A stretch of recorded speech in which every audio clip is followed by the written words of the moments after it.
some wood and I ran my thumb into the blade, and oh my goodness, there was blood everywhere that I had to clean up. And I'm just this little kid.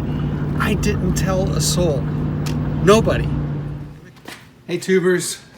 So my bandsaw that I've had here in storage for a long time, 5-6 years. Today I'm pulling my bandsaw out of the storage here, and I haven't touched it in a long time. It's going to need some work. We'll do that, but for right now I just want to pull it out.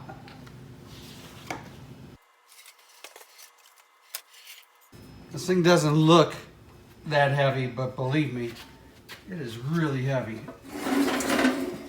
This is all cast iron, all the way down to here. Heavy steel here, heavy motor at the bottom. No, that's loose. Look at that. Cast iron top, tabletop here. So I'm gonna load it up on a two-wheeler and wheel it out to the loading dock.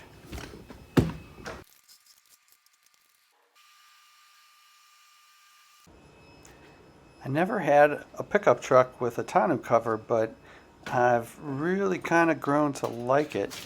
It's very versatile. I used to just always have a toolbox on the back of my truck, but I've really found that this is very useful, and I'm a convert. I've also really grown to like this little gate that Ford put on the back of this truck. I don't know if it was Ford or an aftermarket thing, but I like it. I don't know how I got along without it before. So I got a little bit of a drop here, about 1.5 feet. So I want to be careful getting it onto the bed of my truck. I'm not quite sure how I'm going to do it yet, but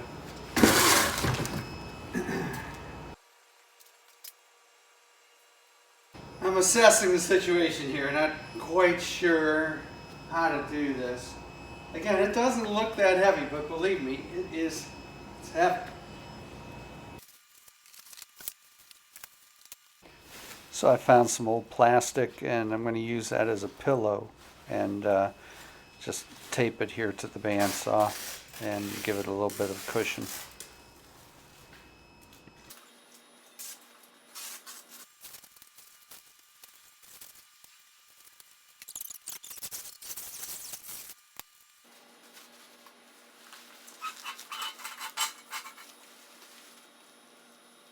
The bottom here was loaded with spider eggs, so I just swept it off.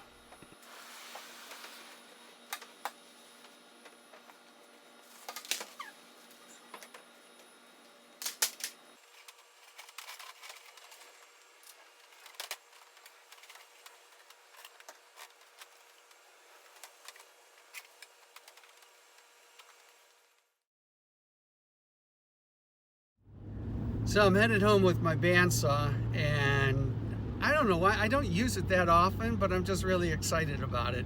I think it's just going to kind of like round out my garage and make it look like more of a real wood shop.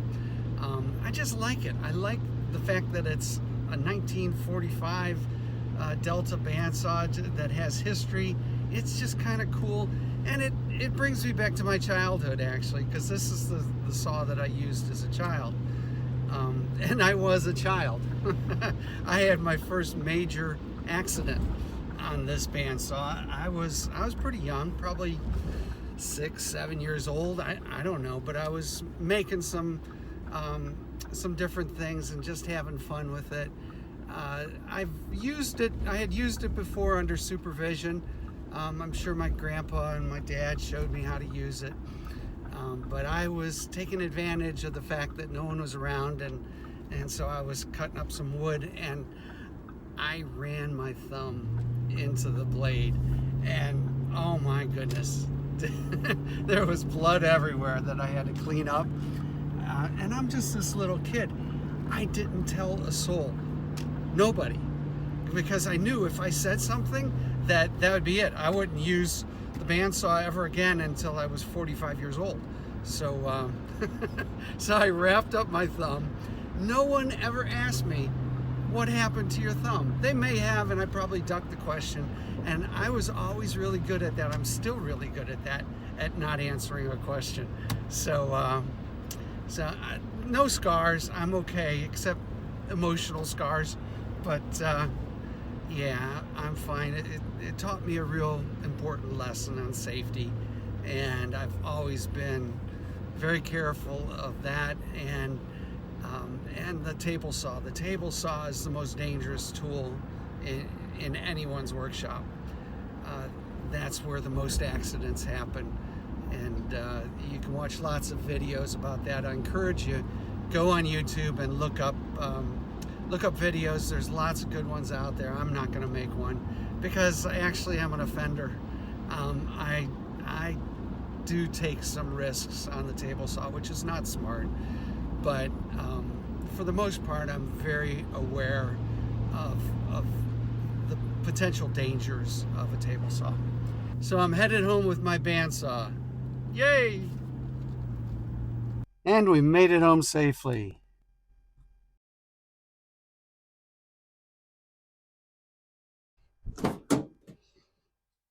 And here it is. Doesn't look like it, but it's a beast.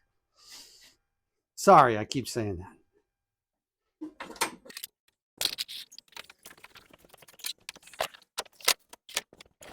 I've got the front end on rollers, so I can just pull this out.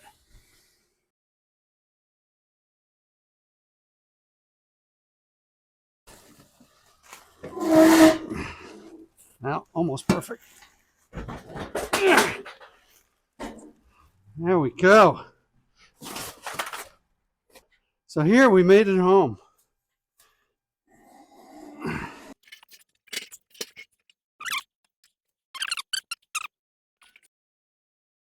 So I'm looking over everything that needs to be done on the saw, and there's a lot. What I'm realizing now is that the whole tabletop, if you can see that well there, it's not on very well. It's not secured. It shouldn't be that involved taking it off, but everything's going to have to be disassembled and squared up. So I guess it's been a long time since this has been tuned up. And the motor, I don't know. I've never seen anyone, my grandfather or my father, oiled this motor. So who knows what kind of condition that's in. It runs, but I guess I got to figure out what kind of oil I'm supposed to use. And then the electric. This is just a mess. I don't like it at all. So it used to be just a plug-in that's zip tied all the way down and down the leg into the motor. So I guess this used to be plugged in somewhere, and that was the only electric. And then at some point, probably my father added these in with the switch to turn it on, which is nice. I kind of like that. But I'm going to clean that up and make it much better. And this has been abused, and I don't know how old this wire is, so probably need to take care of all that. So since I'm going to this length, and I forgot also, I got to replace the actual saw itself, the bandsaw. It's missing teeth, and the wheels, the rubber, the tires for the wheel. They actually call it tires, and I've got that ready to go. New urethane bandsaw tires. So I've got everything I need, and it won't cost much to get this up to speed. It'll only cost me time. And as long as I'm going to that length, I think I'm going to paint it, because I mean, it looks cool and everything, old like this, but I think it'd be pretty cool if I completely rehabbed it and painted it. Got rid of the orange plug-in here and replaced it with a nice black SJO cord. So I got a lot of work to do, and actually excited about it. This will be fun, a fun restoration project. And I know I've used this. I've tried it before, but yeah, let's just plug it in and see. Yeah, it works. Yeah, it'd be kind of cool to clean it up and give it a good paint job, but I think first things first, I'm going to take care of it mechanically um, and electrically. Let's get it up and running well. For now, it's home. Yay. Thank you so much for watching my video to the very end. I really appreciate it. If you would, give me a thumbs up or leave comments down below. I'd love to hear what you have to say and respond to it. So if you would subscribe to my channel, I really appreciate the support. So until next time, get out there, go create something, go fix something, make your world a better place. Thanks again.